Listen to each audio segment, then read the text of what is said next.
Bwana Yesu asifiwe.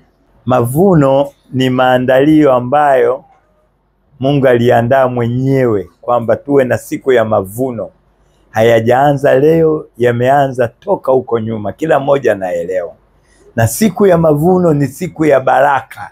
Baraka zinapatikana na kutoa. Unapotoa ndipo unapopokea. Unapokea uzima, unapokea ulinzi, unapokea baraka nyingi zinazohusu mafanikio. Kwa hiyo niwakaribishe sana Wakristo wote, hasa ushirika wa Uhuru au popote ambapo kuna mavuno, watu tuchangamkie mavuno.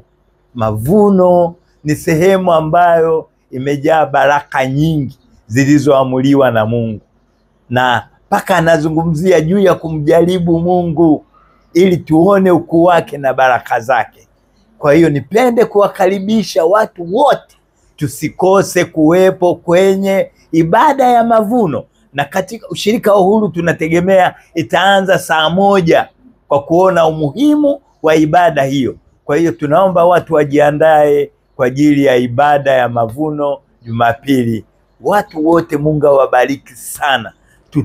Tutoe mpaka Mungu mwenyewe aachilie baraka zote kwetu. Na Mungu awabariki sana.